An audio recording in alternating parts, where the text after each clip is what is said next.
Carla Estrada, kumbinsido nga bang harapin si Andrea Brillantes at Daniel Padilla? Yes, malamang dahil nga sa matunog nga ang issue hanggang ngayon ang patungkol sa pagmamahalan ni Daniel Padilla at Andrea Brillantes ay haharapin umano ni Carla Estrada. Itong si Andrea Brillantes kung gaano nga ba kamahal ng aktres ang anak ni Carla Estrada na si Daniel Padilla. Siyempre, alam ni Ma'am si Carla Estrada kung ano ang magiging karakas ni Andrea Brillantes. Of course, ayaw rin lang naman na masaktan ang anak ni Ma'am si Carla Estrada na si Daniel Padilla. Of course, lahat naman ay posible na mangyayari na magkatuluyan nga si Daniel Padilla at ang pretty girl na si Andrea Brillantes. Bagay na bagay umano sila, no? And of course, siyempre, sadyang hindi pa umano ganong kakampante si Ma'am si Carla Estrada, baka darating ang araw na iiyak na lang ang anak na si Daniel Padilla. Marami rin ang nagsasabi na deserve rin ang masaktan ni Daniel Padilla dahil kailangan niya ring maramdaman at maangkin ang karma na ginawa sa kanyang pagpapasakit sa buong pagkatao ni Catherine Bernardo.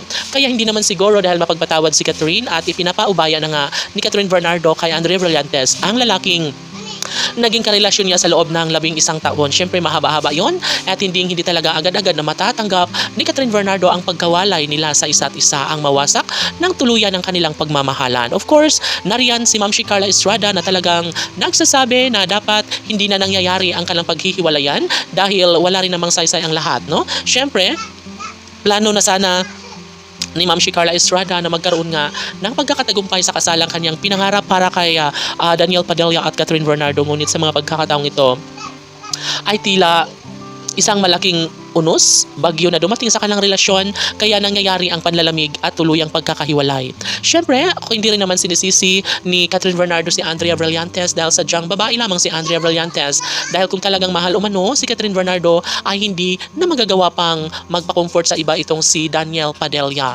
Siyempre, lalaki rin lang naman din si Daniel Padilla, ngunit marami ang naniniwala na sadyang nagkakataon talaga na sinubok ng panahon ang relasyong tunay na pinag-uusapan noon pa man, ang relasyong nagpapainis sa taong bayan kay Catherine Bernardo at Daniel Padilla. Siyempre, malamang sa malamang ay hindi matatanggap ni Ma'am si Carla Estrada ang lahat ng ito. And of course, mapait para kay Ma'am si Carla Estrada ang makita si Catherine Bernardo na tuluyang nasasaktan, na tuluyang nangangapa sa dilim para mabigyang katuparan ang kanyang pangarap na sana'y matuloy nga ang kanilang kasal ni Daniel Padilla.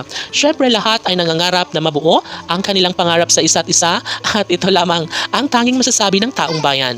Dapat ay si Catherine at Daniel lamang ang magkakatuluyan at sila lamang ang magkasama hanggang sa pagtanda. Siyempre, lahat ay magiging happy kapag tuluyan nga na maisakatuparan ang lahat ng mga pangarap na sadyang nararapat sana kay Catherine Bernardo at Daniel Padilla. Ngunit ngayon ay tila wagi nga si Andrea Brillantes sa pagmamahal ni Daniel. Laban!